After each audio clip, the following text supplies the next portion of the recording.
It's time to sit back, relax, and listen to Change Your Attitude, Change Your Life. Change Your Attitude, Change Your Life will inspire, motivate, and empower you. Live your best life now. Listen, learn, think, and decide. Change your attitude, change your life. And now, here's your host, Joan Herman.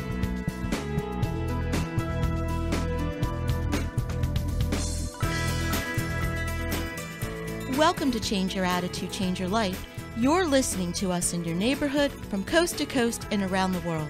Thanks for tuning in. I'm Joan Herman, author, speaker, and your host.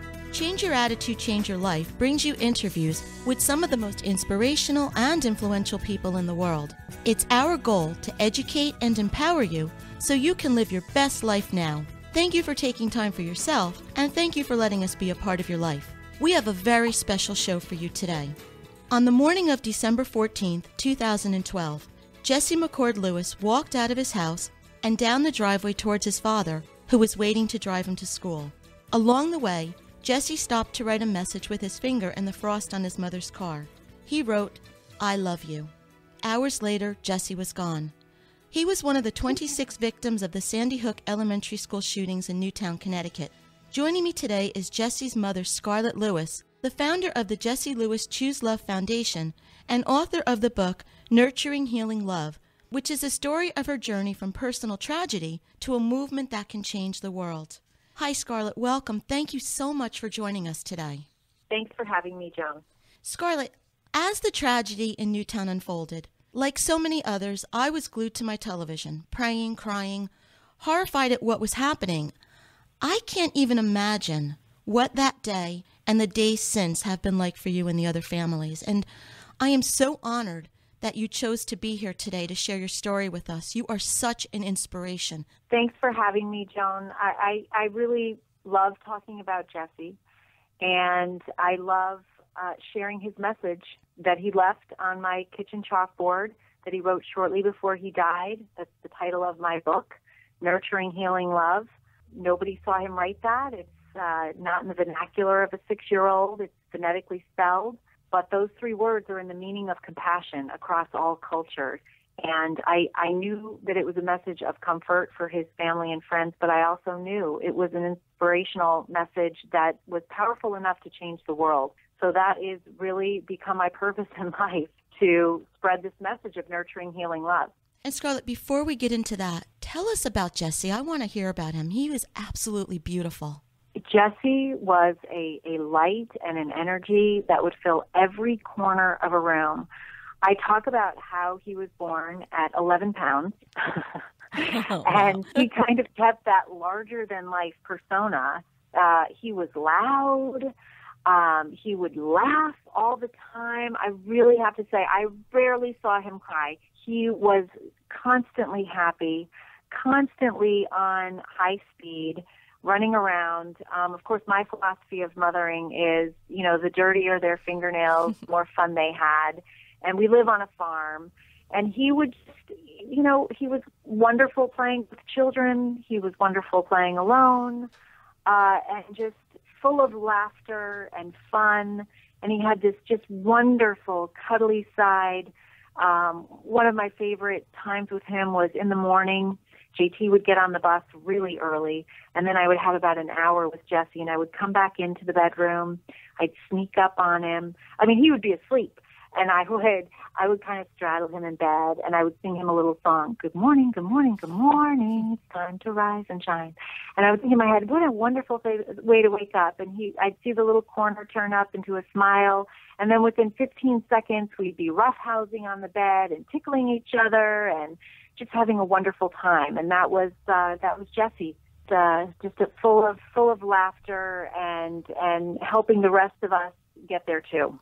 Well, Scarlett, even during the events that transpired on that day, Jesse was helping his classmates, wasn't he?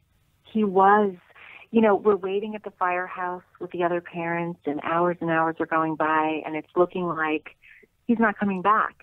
And I thought to myself, knowing Jesse, he did something heroic. If he's not coming back, I know he did something heroic. And all of those people were so heroic and brave. But Jesse used his final moments to yell out to kids on the other side of the room when the gunman's gun ran out of bullets after he had killed his beloved teacher. Jesse used those few seconds that it took for the gunman to change his clip to yell to his friends, and they said that it was because he yelled run that they ran, and 9 lives were saved. Scarlett, before the interview, was telling you a little bit about, I had a brother who was 14 who passed away, and so I lived with knowing what a loss like that does to a family. But my brother was sick, and that's a different kind of loss. How do you move on from the type of tragedy that your family experienced in the very beginning, and even now, since time has passed? That's an excellent question. I wish that there was an equation. Actually, interestingly enough, we kind of have come up with an equation. I'll tell you what was a beautiful insight that we received, and a blessing and gift, was these orphan genocide survivors who reached out to us via live Skype from Rwanda.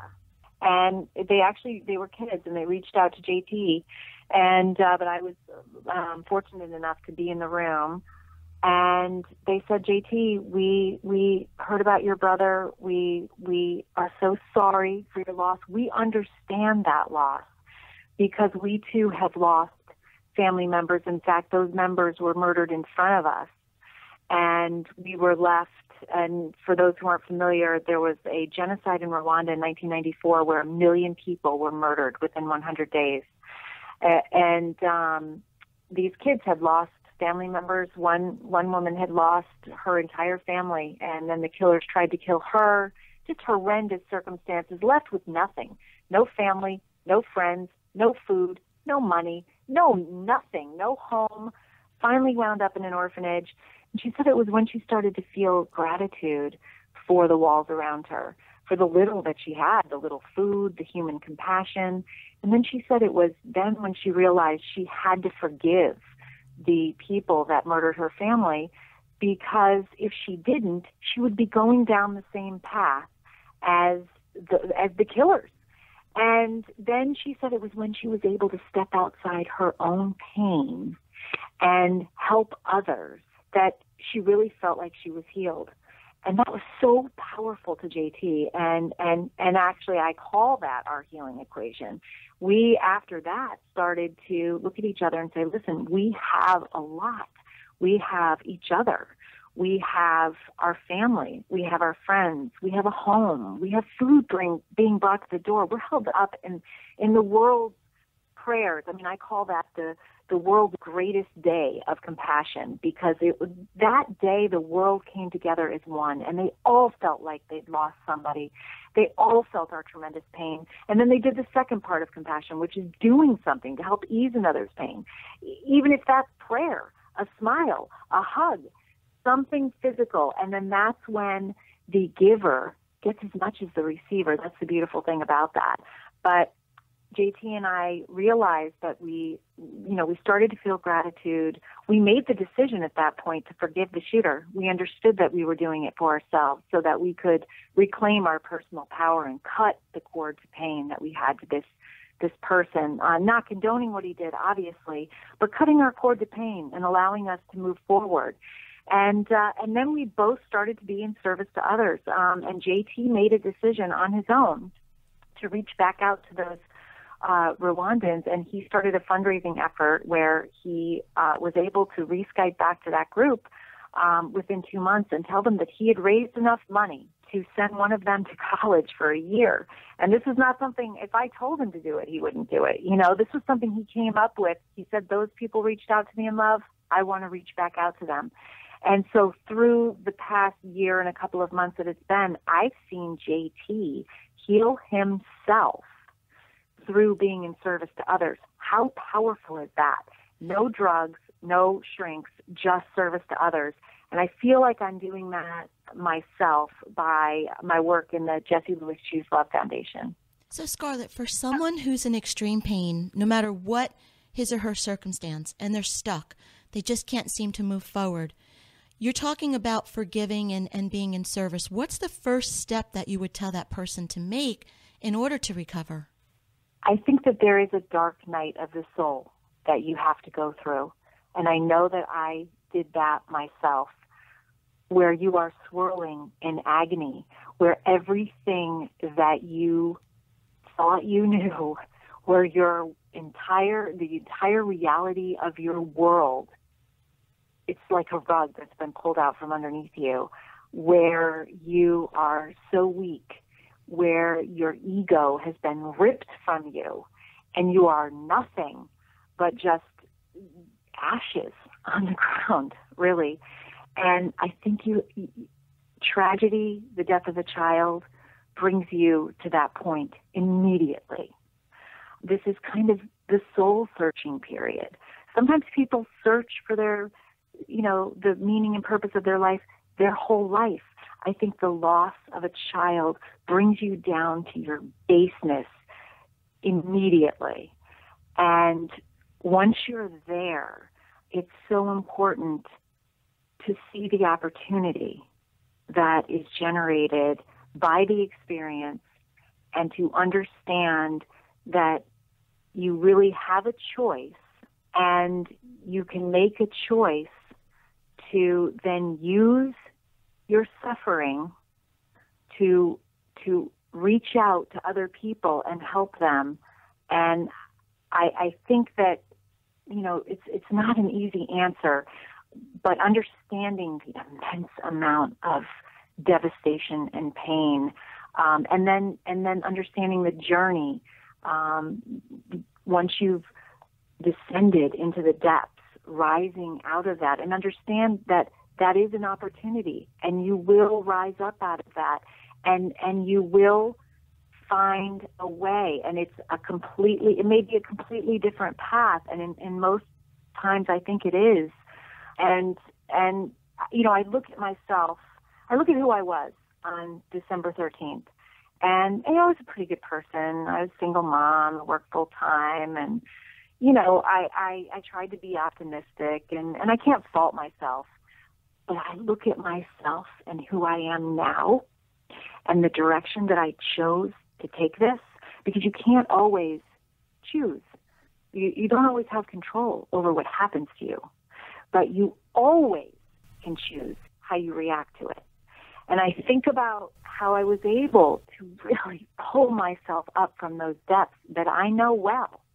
I call them the dark night of my soul. I didn't make that up. That's St. John of the Cross. And then use it to turn it into an opportunity to help other people. I think I don't know any other way to be able to feel joy other than doing it the way that I did it, which is through that process of feeling some gratitude, opening your eyes and saying, wait a minute, there's still a reason to live, whatever that reason is, and then making a choice. And sometimes it's making the choice to forgive yourself. And I have said, I had to forgive myself. I mean, obviously I had to forgive the shooter, but I had just as hard a time forgiving myself. And that sounds crazy, but I would torture myself with little images of things where I wasn't fully present, or maybe a punishment that I gave out of anger and I shouldn't have given, or there weren't many of those times, but the few times that there were, I tortured myself. I had to forgive myself too. And that's probably a lot of people feel that. And then, looking outside your own pain, you have to actually stick your head up out of the ground and look around outside your own pain. And once you do that, you're in the healing process. And I'm not sure that the healing process ever ends. I used to say, well, JT healed himself. And then I realized, that's not totally accurate, because he continues to heal himself. And I continue to heal myself, because I think that we may be doing this for the rest of our lives. Mm-hmm. Scarlett, you mentioned that a few days prior to December 14th, Jesse left a message for you in your home. And was that something he did on a regular basis, or was this something that was out of the ordinary? It was completely out of the ordinary. We rarely use this spray-on chalkboard that I had made on the side of our stove. And It was completely out of the ordinary. And people say, well, did you walk around saying nurturing, healing love? No, I was just a normal person. I that was not in my vernacular either. Those were not words that I've ever heard him say.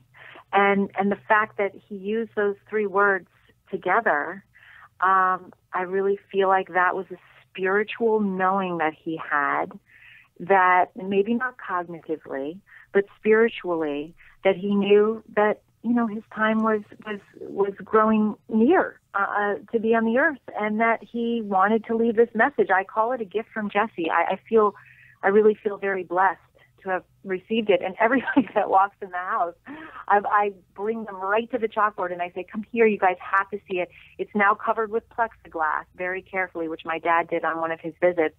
But it's just so powerful when you see it in person. It's really exciting. So Scarlett, tell us about your foundation. What is your mission and how can we help? Thank you, Joan. When this whole tragedy happened, I felt like it all started with an angry thought in the shooter's head at one point. I pictured him as a little boy having an angry thought without the tools or nurturing environment to deal with it. Then this anger, which doesn't feel good, he tried to find relief, which a lot of us do, and we blame somebody for what we're feeling or our circumstance. As soon as we blame someone for what we're feeling or for our circumstance, we lose all of our power. We give all our power to that person and we become a victim. Now, the shooter is a victim, and prolonged victimization leads to rage. I feel that it's what fills our prison systems and leads to acts of violence like this. Of course, now we know scientifically that an angry thought changes us on a cellular level, that it creates physical sickness, it creates mental illness. So I thought what a wonderful lesson it would be to tell kids about this. I mean, how many kids think about what they think about? And how many times do we tell kids, or even ourselves, hey, listen, you're not that mass of 60,000 thoughts that goes around in your head, the same thoughts that you had yesterday, a year ago, and 5 years ago. And a lot of them don't serve you. And a lot of them are angry, more than you would think. And if you start thinking about what you think about, you start to realize, hey, listen, these thoughts aren't serving me. And you can change them. You actually have the capability of changing them and determining your path. Those thoughts don't set your course. So, going in and giving kids lessons like gratitude, like my healing equation, gratitude, forgiveness, service to others, teaching them how powerful service to others is. I mean, this is how JT lives his life now. And I've seen the change in him, and it's absolutely incredible. And, as JT says when he talks, you don't have to have a tragedy to be changed in the way that I've been changed, to reach out and do stuff for other people and get this great feeling and this healing for yourself. Anybody can do it. I did it, and I'm, use me as perspective. And that's what he and I have been saying, is use us as perspective and forgiveness and feeling grateful, because everything that we do, everybody can do too. So I started the foundation to bring that message into schools, to teachers, to parents, and it's basically bringing nurturing, healing, love, that message into schools. And the response has been absolutely incredible. I mean, nurturing, healing, love is not controversial. Everybody that hears it, I don't know, it resonates with them on a soul level, and they hear it as a universal truth and something that, is as important to us as blood, and certainly is as important as reading, writing, and math, giving kids wisdom education that they can grow with, and that helps you become happy and wholesome, and even more importantly, provides this kind of baseline optimism, which gives resilience so that kids can get over, road bumps that they're definitely going to go through, not necessarily a personal tragedy, but that too, to allow them to move forward without the use of pharmaceuticals, without, having to go see a shrink, because I believe that all the strength and courage and bravery that Jesse showed at that last moment, that's all within us. And even though it takes a lot of bravery to make the right choice, to tell the truth, to befriend that person that, needs to be befriended and that nobody else likes, we all have that within us, and we all have the answers that we need within us. It's just uncovering those and teaching those to kids. And we need to be reminded as adults. So that's what the foundation is aiming to do. And our listeners can get more information about the foundation at jessieLewisChooseLove.org. Scarlett, what would be advice to parents that have suffered a loss like you have, a loss of a child? I know when my brother passed away, one of the things my mother always told other people that were going through a similar situation was to talk about that child. That child lived, that child was a part of your family, and keep that memory alive. Do you agree with that? And what else would you advise to these other families? I would absolutely agree with that. And it's funny because people are sometimes tentative about talking about Jessie with me because they think it's going to make me sad. They think it's going to make me cry. Even my 13-year-old son, Jessie's older brother, if I talk about Jessie, he kind of looks at me out of the corner of his eye like, it's just going to make her cry. But, at this point, talking about Jessie usually makes me laugh, or it makes me smile, and it makes me so happy.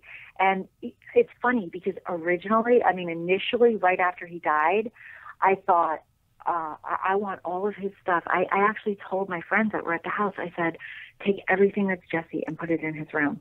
I cannot come home and find, PJs by the bed, pictures. I can't see books. I don't want any of that. And then I remember coming home, and the first thing I did was I went into the bathroom to look for his toothbrush, and it wasn't there. And I remember calling my friends, what did you guys do with his toothbrush? And now we have his toothbrush in there. The point is, sometimes right after something happens, you make decisions, but they change. And now I understand that Jessie's with me all the time. And of course, he's always going to be my son, and he's always going to be a part of my life. And I'm looking around me in my office now, and I have pictures of him all over. I have books that I used to read to him in the bookshelf, and I have little yellow ducks that he loved. I have them by the bagfuls that I give away. They're just they're still with you. I guess that's the whole point. And through all the miraculous signs, through the precognitive stuff that Jessie left before he died, and all the signs, the incredible miraculous signs that he's given me after he died, I know that he's still here. I feel him.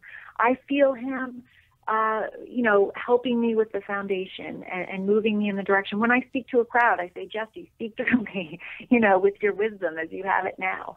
And so it's that child that died is always going to be a part of you. They're always with you anyway, but they're always a part of you. And so it's so important to talk about them. And I think people are afraid maybe to bring up that person, but it's a good lesson also for other people that, that person wants to talk about their child.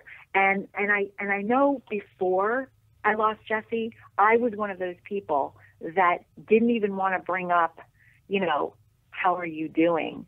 Or even acknowledge it.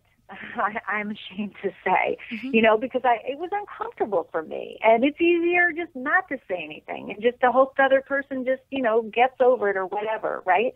But acknowledge it. I love when people come up to me and they take me by the arm and they look me in the eyes and they say, how are you? And have you had any signs from Jessie? And hey, the other day I got a sign from Jessie.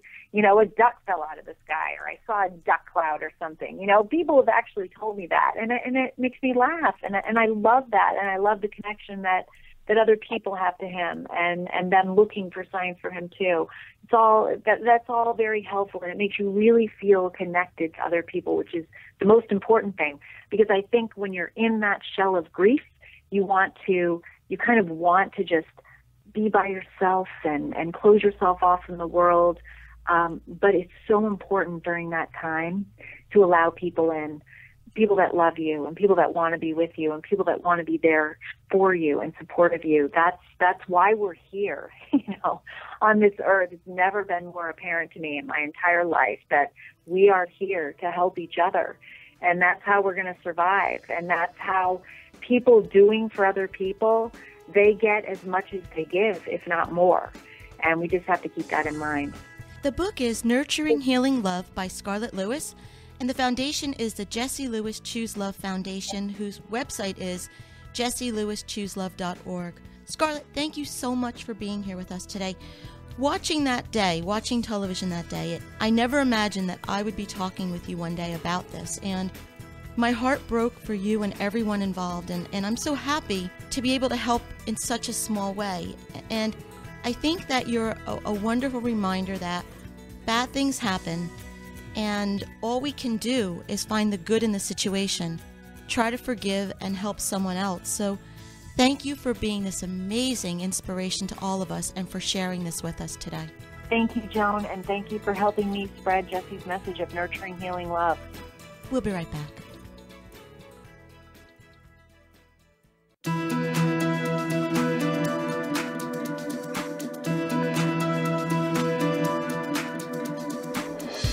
Thank you for joining us today. We hope you found the show informative. At Change Your Attitude, Change Your Life, we believe that knowledge is power. Take what you've learned, apply it, and live your best life now. Remember that the information provided are the opinions of our guests and should never replace the advice of a professional who knows your personal situation. If you'd like more information, visit cyacyl.com. While on the site, read our digital magazine, listen to past shows on demand, take part in the book club, and be sure to follow the show on Facebook and Twitter. Until next time, this is Joan Herman. Thanks for tuning in.